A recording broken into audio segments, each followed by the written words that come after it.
नमस्कार, मैं हूं मृत्युंजय कुमार झा और कमोडिटी सुपरफास्ट में आपका स्वागत है। और सबसे पहले आपको बताते हैं कि इस वक्त की बड़ी खबरें कमोडिटी मार्केट की कौन कौन सी हैं। तो पहली खबर है गोल्ड, जहां पर आज हमने एक बार फिर से रिकॉर्ड ऊंचाई पर भाव को देखा था।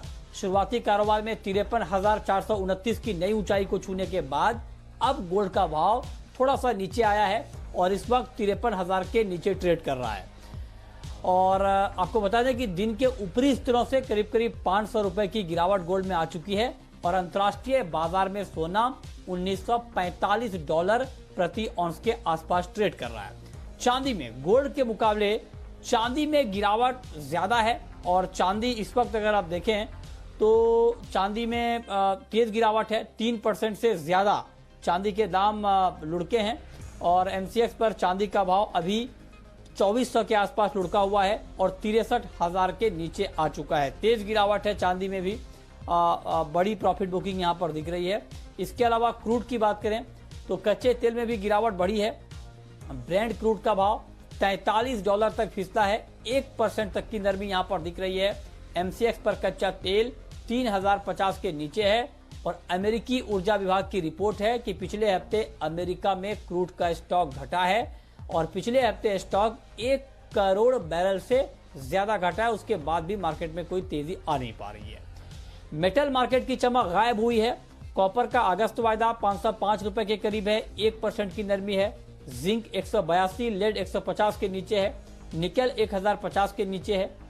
इसके अलावा एग्री मार्केट को देखें तो ग्वार में ऊपरी स्तरों पर प्रॉफिट बुकिंग है। ग्वारगम का वायदा 6225 तक फिसला है, 1% तक की नरमी यहां पर दिख रही है। ग्वारसीट का वायदा 3900 रुपए के नीचे है। 2 हफ्ते की तेजी के बाद आज प्रॉफिट बुकिंग आई है। तो ये 5 खबरें इस वक्त की कमोडिटी मार्केट की। लेकिन अब आपको बताएंगे कि आपके लिए ट्रेडिंग के मौके कहां पर बनेंगे इस मार्केट में।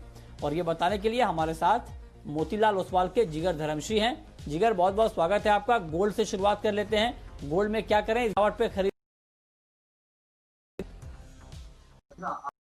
हम देख गोल्ड और सिल्वर में काफी ज्यादा कहूंगा कि ये ओवरऑल बैकग्राउंड फंडामेंटल वो अभी देखा था कि कल फेड की तरफ जो पॉलिसी रेट एक्सपेक्टेड थे उसको है, बट ये जो कमेंट थी प्रेस कॉन्फ्रेंस कोई मेजर चेंजेस हालांकि कंसर्न जरूर है अभी तक, जैसे कि यूएस में साउथ ऑफ यूएस और वेस्ट में वहां पर कोरोना वायरस केस काफी ज्यादा बढ़ रहे हैं, तो प्रोबेबिलिटीज दोबारा लॉकडाउन शायद लगा सकता है।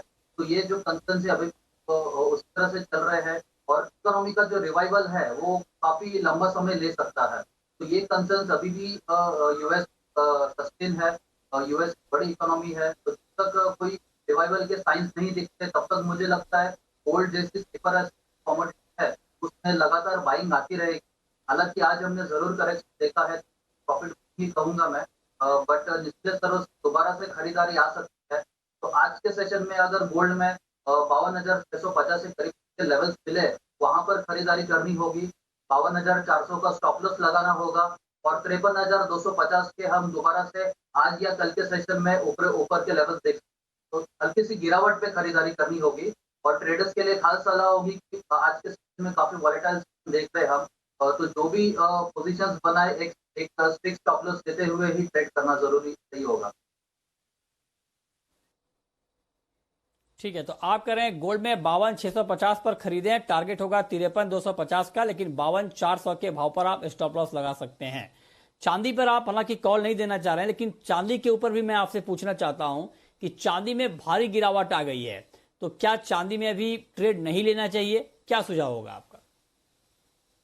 जी हाँ, चांदी में अगर देखें तो जो ट्रेडिंग के परस्पेक्टिव से अगर देख रहे हैं तो आज के दिन में हमने काफी बड़ी गिरावट देखी है। तकरीबन 3,000 रुपए से हम सुबह जो हायर लेवल से वहां से 3,000 रुपए की गिरावट ऑलरेडी देख चुके हैं। मुझे लगता है कि ओवरऑल अगर हम लोग देखें सिल्वर में इस महीने की शुरुआत से ही तकरीबन 30% से ज्यादा की रैली देख चुके हैं। तो मैं समझता हूँ सिल्वर काफी वॉलेटाइल काउंटर है।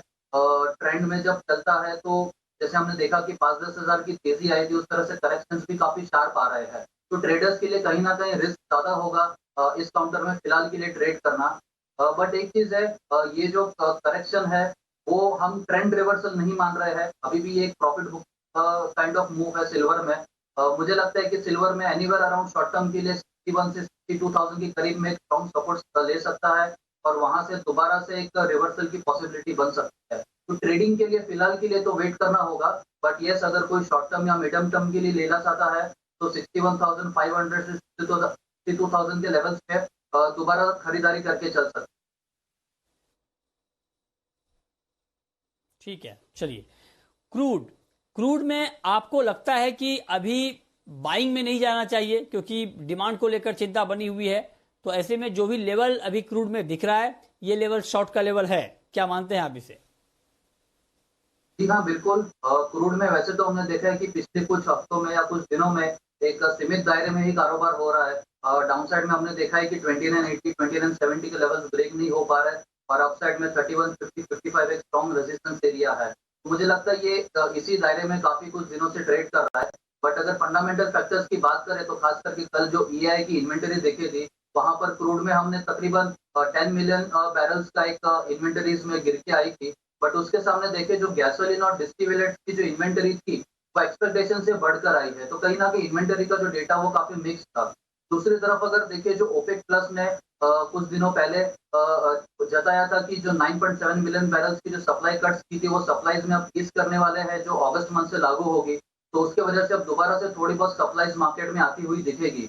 और सबसे बड़ा जो कंसर्न है कि जो कोरोना वायरस पैंडेमिक जो कंसर्न है वो अभी भी उसी तरह से चल रहा है और दोबारा से लॉकडाउन के रिस्ट्रिक्शंस भी लग सकते हैं। तो हो सकता है कि इसके वजह से क्रूड की जो ओवरऑल डिमांड में हल्की सी रिकवरी हमने देखी थी उस पर दोबारा से मार पड़ सकती है। तो कहीं ना कहीं अब दोबारा से एक तरफ सप्लाई बढ़ने की बातें हैं और दूसरी तरफ दोबारा से डिमांड की कंसर्न अराइज हो सकते हैं। तो मुझे हाँ, लगता है कि ओके। क्रूड में अब दोबारा से सेलिंग प्रेशर आ सकता है। तो आज के सेशन में सेलिंग करना होगा।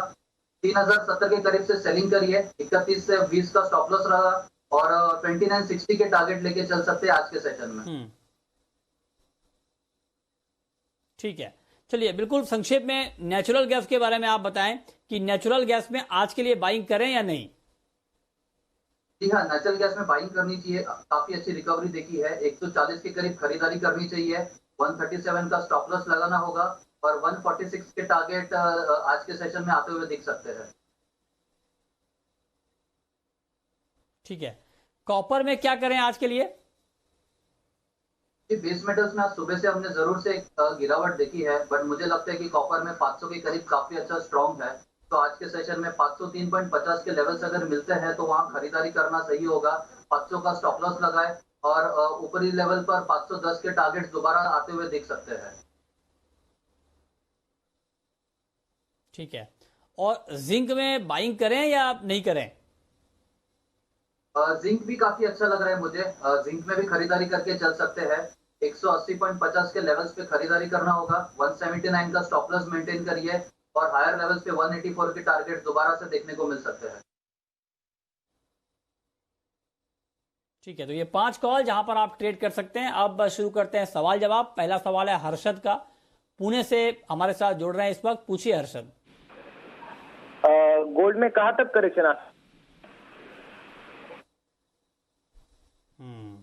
गोल्ड में कहां तक करेक्शन आ सकता है, बताइए जिगर।